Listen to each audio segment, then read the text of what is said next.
జై శ్రీరామ్. శ్రీమాత్రే నమః. శ్రీ గురుభ్యో నమః. 2024 సంవత్సరము ఫిబ్రవరి మాసంలో 6వ తారీఖు నుంచి అలాగే మార్చి 15వ తారీఖు వరకు కూడా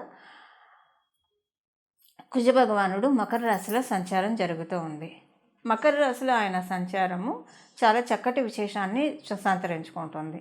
అయితే ఏంటి ఆ సిగ్నిఫికెన్స్? ఇప్పుడు ఆయన 4 రాశుల్లో సంచారము ఖచ్చితంగా కొన్ని విశేషాంశాలను కలగజేస్తుంది ద్వాదశ రాశుల వాళ్ళకి.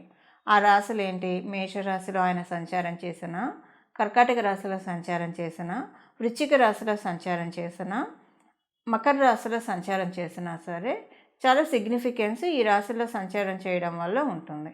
అలాగే ధనుర్మీన రాశుల్లో ఉన్నా సరే ఈ 4 రాశుల్లో కొంత స్పెషల్గా ఫోకస్ ఉంటుందని చెప్పాలి. మరీ ప్రత్యేకించి మకర రాశిలో ఆయన సంచారము మిగతా అన్ని రాశుల కంటే కూడా హైలైట్ అని చెప్పాలి. ఎందుకు హైలైట్ అంటే మకర రాశిలో ఆయనకి కొన్ని దృష్టిలు ఉంటాయి. 3 దృష్టిలు ఉంటాయి. నాలుగవ స్థానం మీద దృష్టి పెడతాడు, సప్తమ స్థానం మీద దృష్టి పెడతాడు, అష్టమ స్థానం మీద దృష్టి పెడతాడు. మకర రాశిలో ఇప్పుడు ఆయన ఉండి 4వ స్థానం అంటే మేషరాశి మీద దృష్టి పెట్టాడు. మేషరాశి అంటే ఆయన స్వక్షేత్రము, అంటే ఆయన రాశిని ఆయన చూస్తున్నారు.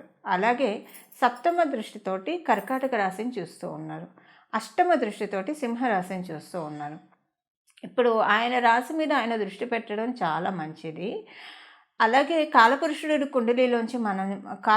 కుండలిలోంచి పరిశీలిస్తే ఈయన దశమ స్థానంలో సంచారము. ఎప్పుడైనా సరే మనకి పంచమహాపురుష యోగాలనే 5 మహాపురుష యోగాలు ఉంటాయి. కొన్ని గ్రహాలు ఈ పంచమహాపురుష యోగాన్ని మనకి ప్రసాదిస్తాయి. అవి కేంద్రాల్లో ఉన్న, కోణాల్లో ఉన్న, లగ్నం నుంచి కావచ్చు, చంద్రుడి నుంచి కావచ్చు, వాటిని మనం పంచమహాపురుష యోగాలు అంటాము. ఇప్పుడు మకర రాశిలో ఆయన పంచమహాపురుష యోగాల్లో ఒకటైన రుచిక మహాపురుష యోగాన్ని ప్రసాదిస్తూ ఉన్నాడు. ఈ రుచిక మహాపురుష యోగము చాలా మంచి యోగము. అంటే ధీరత్వాన్ని మనకి కరేజ్ని ఇస్తుంది, లాడ్ ఆఫ్ కరేజ్ ఇస్తుంది, కాలిబర్ని ఇస్తుంది. ఏదైనా పని చేయాలంటే మనకి లోపల నుంచి ఆత్మస్థైర్యం ఒకటి కావాలి. ఆ పని చేయాలంటే మనకు ఒక సెల్ఫ్ డ్రైవ్ ఉండాలి. సెల్ఫ్ డ్రైవ్ ఉంటేనే దేనికి జంకకుండా బొంకకుండా మన పనులు మనం చక్కగా తీసుకొని వెళ్తాము. అలా చేయనిచ్చే ప్లానెట్ అలా ఎవరైతే చేస్తూ ఉంటారో, ఇప్పుడు చూడండి, కొంతమంది చాలా డేర్ స్టెప్స్ వేస్తూ ఉంటారు, కానీ వాళ్ళకి అవి సక్సెస్ అవుతాయి. ఇప్పుడు కొంతమంది డేర్ స్టెప్స్ వేస్తారు, బొక్కబోర్లో పడతారు. కానీ కొంతమంది డేర్ స్టెప్స్ వేస్తే వాళ్ళకి అది సక్సెస్ రూట్ వెళ్తుంది. వాళ్ళని చూసే వాళ్ళు కొంచెం భయపడుతూ ఉంటారు, వాళ్ళ ఇంట్లో వాళ్ళు కావచ్చు, వాళ్ళ చుట్టుపక్కల ఉన్న వాళ్ళు కావచ్చు. ఇప్పుడు వీళ్ళు ఈ నిర్ణయం తీసుకున్నారు, ఇది కరెక్టా కాదా అని. కానీ వాళ్ళకి అది కరెక్ట్గా రూట్ అవుతుంది. ఎవరికి అలా కరెక్ట్గా రూట్ అవుతుంది? ఎవరికైతే మంగళుడి బలం బాగా ఉంటుందో వాళ్ళకి ఈ విషయం వర్తిస్తుంది. ఇప్పుడు ఇదంతా ఎందుకు చెప్తున్నానంటే, సహజ కాలపురుషుడు కుండలిలోంచి ప్రసాదించే ఈ రుచిక మహాపురుష యోగము ద్వాదశ రాశుల వాడికి కూడా ఏదో ఒక విషయంలో మంచి కరేజ్ ఇస్తుంది, మంచి డ్రైవ్ని ఇస్తుంది. అసలు ఏ విషయంలో డ్రైవ్ ఇస్తుంది, ఏ విషయంలో ఈ కరేజ్ అనేది ఉంటుంది, ఇది మనం ద్వాదశ రాశుల వాళ్ళందరికీ కూడా విడివిడిగా తెలుసుకోవాలి.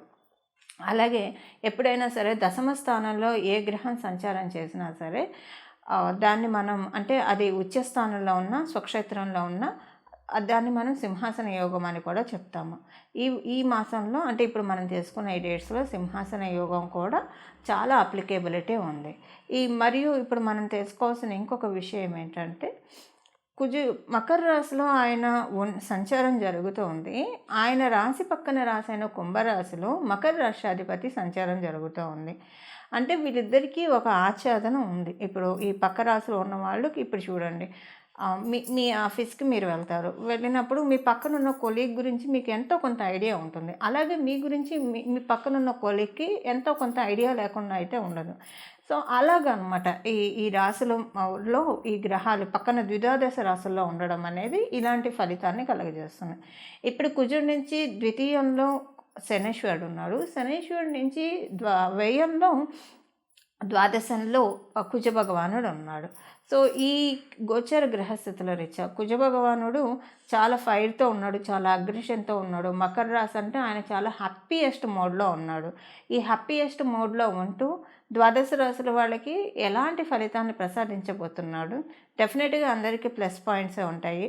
ఆ ప్లస్ పాయింట్స్ ఏంటి, ఏ విషయాల్లో ప్లస్ అనేది టూకీగా మనం ద్వాదశ రాశుల వాళ్ళందరికీ కూడా తెలుసుకుందాము. అలాగే మీ జన్మజాతకంలో రుచిక మహాపురుష యోగంతో మీరు పుట్టి ఉంటే కనుక ఇది మీకు ఇంకా ప్లస్ అవుతుంది, చాలా మంచి ప్లస్ అవుతుంది. లేదా ఇప్పుడు మీకు కనుక కుజమహాదశ జరుగుతూ ఉంటే, అంటే మంగళుడి దశ కనుక మీకు జరుగుతుంటే ఇప్పుడు ఈ ట్రాన్సిట్ నిస్సందేహంగా ఒక ప్లస్ అవుతుంది. దశానదుడు కాకపోయినా అంతర్దశలో అయినా కుజుడు మీకు ఇప్పుడు కుజమహాదశ కుజ అంతర్దశ జరుగుతున్నా ఇది మీకు ప్లస్ అవుతుంది. మీ జన్మజాతకంలో రుచిక మహాపురుష యోగం ఉన్నా ఇది ప్లస్ అవుతుంది. లేదా మీ జన్మజాతకంలో రుచిక మహాపురుష యోగం లేకపోయినా కుజుడు స్ట్రాంగ్గా ఉంటే కూడా మీకు ఇది వర్తిస్తుంది. ఈ యోగం ఇప్పుడు అంటే మిగతా వాళ్ళతో మనం పోలిస్తే కనుక ఇంకా కొంత 3 5 10 ఎక్కువగా మీకు యోగిస్తుందని అర్థము. ఇక మనము ఒక్కొక్క రాశి వాళ్ళకి ఒక్కొక్క రాశి వాళ్ళకి ఏ ఫలితాన్ని ఆయన ప్రసాదిస్తున్నాడు అన్న అంశాన్ని మనం తెలుసుకుందాం.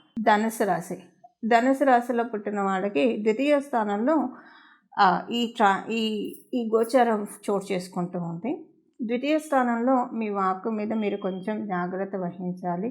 మీకు తెలియకుండానే కొంచెం కొట్టినట్టు మాట్లాడతారు, అది అవతల వాళ్ళకి హర్టింగ్గా అనిపించి కొంత మిమ్మల్ని దూరం పెట్టే అవకాశం ఉంది. కాబట్టి కొంత జాగ్రత్త వహించాల్సిన అవసరం ఉంది. కొన్ని రిలేషన్స్ మీ మాట వల్ల దూరం అయ్యే అవకాశం ఉంది. ఇది ఎందుకంటే మీకు వ్యయాధిపతి అవుతూ ద్వితీయ స్థానంలో ఉచ్చస్థానం పొంది ఉన్నాడు. కాబట్టి ఇంట్లో వాళ్ళతో కావచ్చు, బయట వాళ్ళతో కావచ్చు, మీ మాట వల్ల మీకు తెలియకుండానే మనస్పర్ధలు రావచ్చు. లేదా ఇలా కాకపోతే మీ జన్మజాతకంలో కుజుడు బలం బాగా ఉందనుకోండి, అంటే మీరు కుజ మహాదశలో ఉన్నా కుజ అంతర్దశలో ఉన్నా అది లాభించి ఆయన మంచి యోగ స్థానాల్లో ఉంటే యోగస్థానాల్లో ఉన్నా కూడా మీకు ఇది ప్లస్ అవుతుంది. అది ఎలా అవుతుందంటే మీరు బిజీగా అయ్యి కొంతమంది ఇంపార్టెంట్ వ్యక్తులకు మీరు టైం కేటాయించలేకపోతారు. సో వాళ్ళు మీతో మాట్లాడలేకపోతున్నామన్న బాధపడవచ్చు, మీరు వాళ్ళని దూరం పెడుతున్నారేమో అని అపార్థం చేసుకోవచ్చు. దీనికి కూడా అవకాశం ఉంది. దీనికి అవకాశం ఎప్పుడంటే మీకు కుజమహర్దశ అంతర్దశ జరిగినా లేదా మీకు కుజుడు బలీయమైన స్థానాల్లో ఉంటే అది ఇలా టర్న్ అవుతుంది. లేకపోతే మీకు కుజుడు బలంగా లేడు, అసలు ఆయన దశ కూడా జరగట్లేదంటే కొంత మీ మాట వల్ల కొన్ని రిలేషన్స్ దూరం అయ్యే అవకాశం ఉంది. ఈ విషయంలో కొంత హర్ట్ అవుతారు మీ మాట వల్ల అవతల వాళ్ళు. ఈ విషయంలో మీరు కొంచెం అంటే జనరల్గా ధనురాశి వాళ్ళు ఎవరిని హర్ట్ చేయరు, కానీ ఇప్పుడు తెలియకుండానే ఒక్కొక్కసారి కాలవశాత్తు కొన్ని జరుగుతూ ఉంటాయి. అలా జరగడానికి అవకాశం ఉంది. కాబట్టి ఈ విషయంలో జాగ్రత్తగా ఉండాలి. ఆదాయపరంగా బాగా ఉంటుంది. ఖర్చులు అవుతూ ఉన్నా సరే ఖర్చులకి తగ్గ డబ్బులు కూడా సమకూరడానికి చాలా చక్కటి అవకాశం కూడా ఉంది. పంచమాధిపతి అవ్వడం వల్ల సంతానానికి సంబంధించిన కొన్ని ఖర్చులు, అనివార్యమైన ఖర్చులు ఇప్పుడు ఈ ట్రాన్సిట్లో మీకు జరగచ్చు. లేదా మీరు కనుక ఎవరికైనా డెలివరీ అంటే ఒకవేళ కనుక మీరు ప్రెగ్నెంట్ లేడీ అయితే ఈ సమయంలో కనుక డెలివరీ జరిగితే ఇప్పుడు మనం తెలుసుకున్న ఈ డేట్స్లో చాలా మంచిది. పుట్టే వాళ్ళకి మంచి ఆరోగ్యంతో పుడతారని ఇక్కడ మనకు అర్థము. సో ఇది మీకు మీ రాశి వాళ్ళకి కుజభగవానుడు ఇచ్చే ఫలితాలు చూశారు కదండి. మీ రాశి వాళ్ళకి ఏ ఫలితాలు వచ్చాయి, ఏ ఫలితాలని మంగళుడు ప్రసాదిస్తూ ఉన్నాడు. ఈ బలాన్ని పెంచుకోవడానికి ఆయన సహజంగా మకర రాశిలో కాలపురుషుడు కుండలిలోంచి 10వ రాశిలో ఆయన సంచారం చేస్తూ ఉన్నారు. కాబట్టి ఈ వారం అంతా ఈ ట్రాన్సిట్ అంతా కూడా ఆంజనేయ స్వామివారిని ఆరాధించడం చాలా చక్కటి శుభ ఫలితాలు ఇస్తుంది. ఆంజనేయ స్వామివారిని భజే వాయుపుత్రం అనే నామంతో ఆయన ఆలయానికి వెళ్ళి ఆయన ఆలయం చుట్టూ కూడా ఈ నామాన్ని మనసులో అనుకుంటూ ప్రదక్షిణం చేయడం వల్ల చాలా చక్కటి శుభ ఫలితాలు వస్తాయి. ఆయన వాయుపుత్రుడు. శనీశ్వరుడు తత్వం కూడా వాయుతత్వము. ఎందుకంటే ఇప్పుడు శనీశ్వరుడు గురించి నేను ఎందుకు చెప్తున్నానంటే మకర రాశికి అధిపతి ఆయనే కాబట్టి. సో కుజుడు యోగాన్ని ప్రసాదించినా సరే శనీశ్వరుడు కూడా దానికి ఆమోద ముద్ర వేయాలి. ఆయన ఆమోద ముద్ర వేయాలంటే ఆయన తత్వంతో మనం హనుమంతుడిని పూజించాలి. ఆయన తత్వం వాయుతత్వం కాబట్టి హనుమంతుడిని భజే వాయుపుత్రం భజే వాయుపుత్రం భజే వాయుపుత్రం అని మీరు మనసులో నిర్విరామంగా కూడా తలుచుకోవచ్చండి. చాలా మంచి శుభ ఫలితాలు ఉంటాయి. అలాగే మీకు గుడికి వెళ్ళి ప్రదక్షిణాలు చేసినా కూడా ఈ నామంతో చాలా చక్కటి శుభ ఫలితాలు వస్తాయి. రోజు కనీసం వీలుంటే కనుక 3 సార్లు హనుమాన్ చాలీసా చదువుకోండి, చాలా మంచిది. హనుమాన్ చాలీసా చాలా సన్మంగళాన్ని మన జీవితంలో నిస్సందేహంగా తెచ్చిపెడుతుంది. చాలామంది దిష్టి దోషాలు, నరదిష్టి, నరపీడ, గ్రహపీడ ఇలాంటివి అంటూ ఉంటారు. ఇలాంటి వాటన్నిటిలోంచి మనల్ని గట్టెక్కించే సులభమైన చాలీస ఏదైనా ఉందంటే అది నిస్సందేహంగా హనుమాన్ చాలీస. ఎందుకంటే ఆయన తోకతోటి జాడించి కొడతాడు.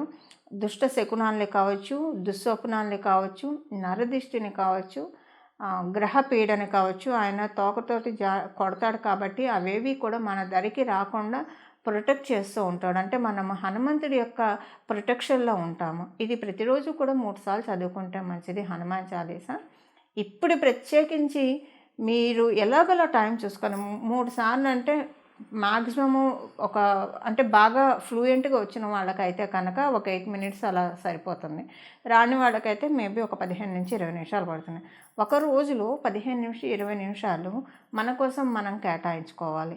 మన కోసం మనం కేటాయించుకోవడం అంటే భగవంతుడి ప్రార్థనకి కేటాయించాలి. ఇలా హనుమంతుడికి మీరు ఇప్పుడు కనుక ప్రార్థన చేస్తే మళ్ళీ వచ్చే సంవత్సరం వరకు కూడా నరదిష్టి, నరపీడ ఇలాంటివి ఏం లేకుండా కాపాడబడటానికి చాలా చక్కటి అవకాశం ఉంటుంది.